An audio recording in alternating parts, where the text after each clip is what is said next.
Bienvenidos a Milenio Mercados en Perspectiva, aquí como todas las semanas con el licenciado Jorge Gordillo, director de Estudios Económicos de Cibanco, y su servidor Manuel Somoza para platicar de temas económico-financieros en México y en el mundo.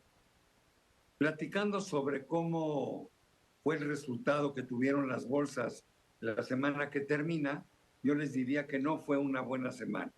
Así como las anteriores habían sido muy ganadoras, en esta semana hubo ajustes, tampoco muy importantes, sin embargo, pues sí marcan alguna preocupación y prenden algunos focos amarillos.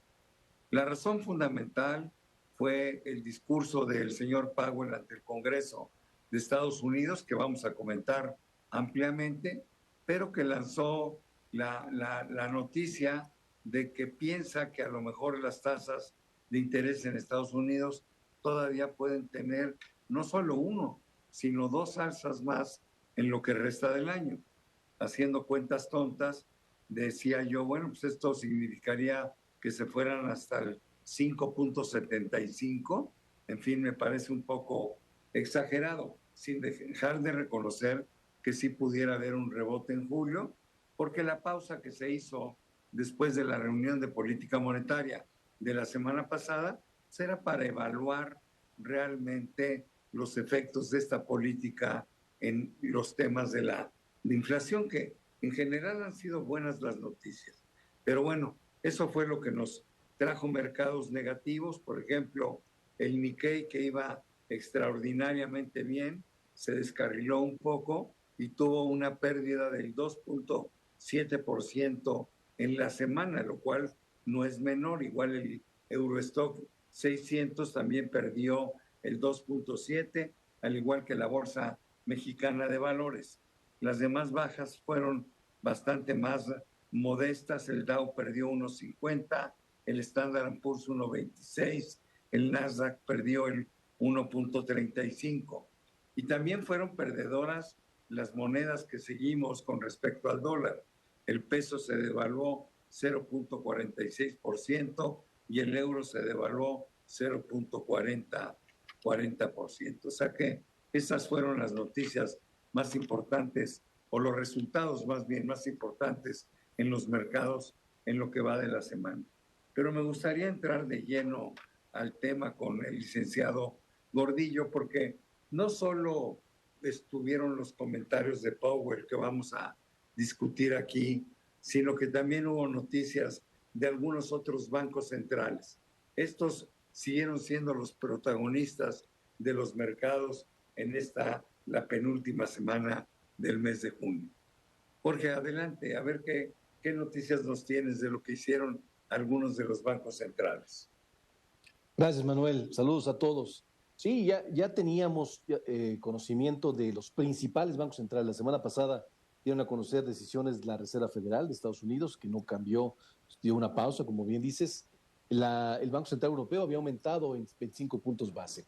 Pero ahora ya nos sorprendió a todos porque la mayoría de muchos otros bancos centrales en el mundo volvieron a reactivarse. Muchos de ellos que ya habían también parecido que habían llegado a su techo, volvieron a dar una decisión de aumento. En el Banco de Inglaterra nos sorprendió porque tuvo un aumento incluso de 50 puntos base, preocupados por una siguiente movimiento en la inflación que parece que en algunos países se empieza a dificultar la baja, empieza a estancarse y bueno, están buscando dar contundentemente la baja de inflación. Y bueno, esto viene aunado con comentarios de la Reserva Federal que va y compadece al Congreso de Estados Unidos, que cree él que es necesario otros aumentos, quizá dos, antes de que cierre el año, lo cual pues sí genera un poco de movimiento y escozor en el mercado financiero, que ya empieza a contemplar o quisiera ya empezar a especular o a planear cuándo empezarían a bajar las tasas de interés. En el caso de Gran Bretaña, lo que vimos también fue un repunte de la inflación y por eso el Banco de Inglaterra tuvo que subir medio punto. Lo de Turquía sí es insólito, ¿no? Porque subieron la tasa del 8,5% al 15%. Pues eso es como de país bananero, o sea, no hay una política atrás de eso, no es simplemente un cambio más bien sería un cambio de política, ¿no? Entonces ahí hay que ir con cuidado. Lo que no me gusta del discurso de Powell es que, por un lado, dice que pueden venir dos alzas, pero que la decisión final va a ser dato dependiente. Entonces, ¿por qué no se espera primero ver el dato y luego opinar, ¿no? Porque ¿qué va a hacer el señor Powell si vemos una baja importante en la inflación de junio en Estados Unidos, que va a salir creo que el 12 de junio, ¿no? El dato.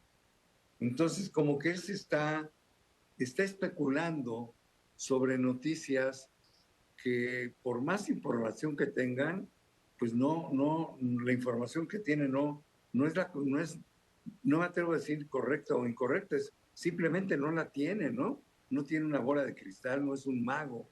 Entonces, los mercados actuarían con prudencia, con el solo hecho de decir, vamos a ser datos dependientes y nos preocupan los rebotes que puedan venir en la inflación, pero en fin, la verdad que no se saca el premio en comunicación el señor Powell, ¿no?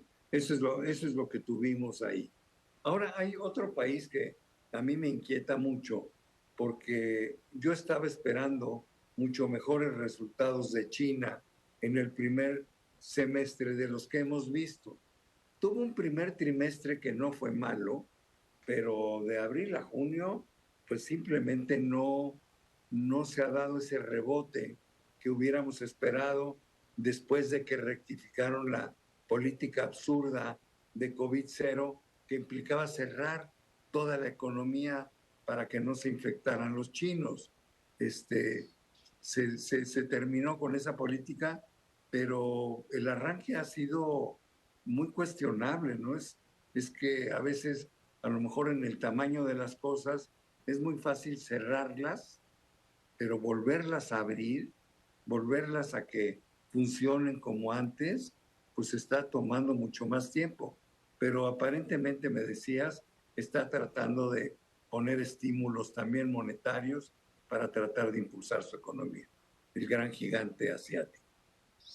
Sí, efectivamente, todos tenemos esa decepción con China porque de alguna manera esperamos que sea el motor en un mundo donde está padeciendo altas tasas de interés, donde se está desacelerando el consumo, en donde se enfría.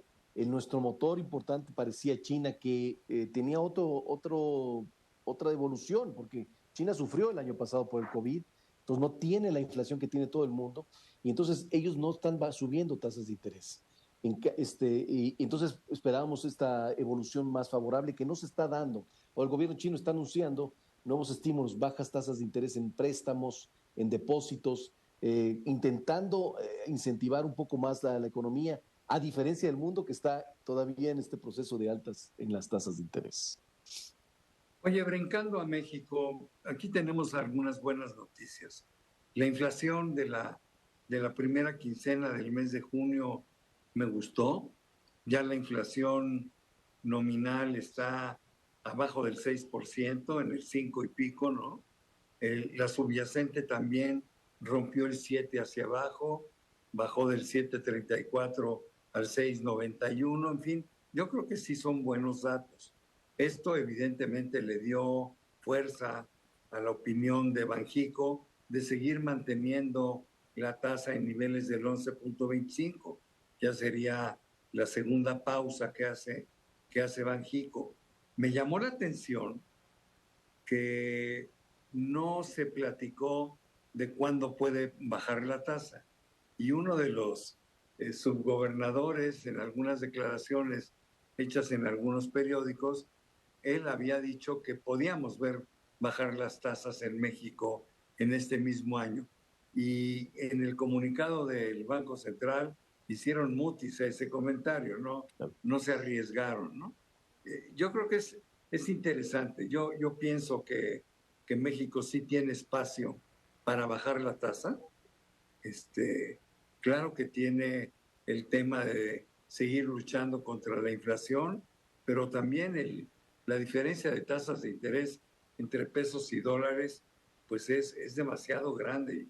Y ya tasas de interés de 2 dígitos, yo no sé qué pienses tú, pero sí están lastimando el crecimiento económico, ¿no? Lastiman muchas cosas, incrementan el costo de financiamiento de la deuda del país, a la gente, a los hombres de negocios, les cuesta más dinero, les cuesta más trabajo ganar más dinero porque el costo del dinero es muy caro, en fin.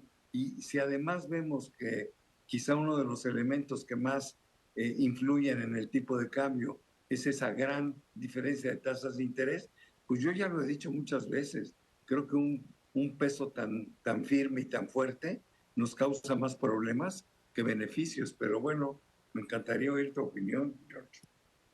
Bueno, yo en términos generales coincido contigo. Aquí lo que se separa es un poco es en el señalamiento, en la señal que dan y en las cosas que hacen. Sí son diferentes, porque la preocupación real es con la inflación. La inflación está bajando, eso es muy buena noticia. A lo mejor está funcionando esta restricción, pero sobre todo viene de fuera. De fuera te ha ayudado a que la inflación baje, sobre todo la baja que estás viendo en los productos en Estados Unidos.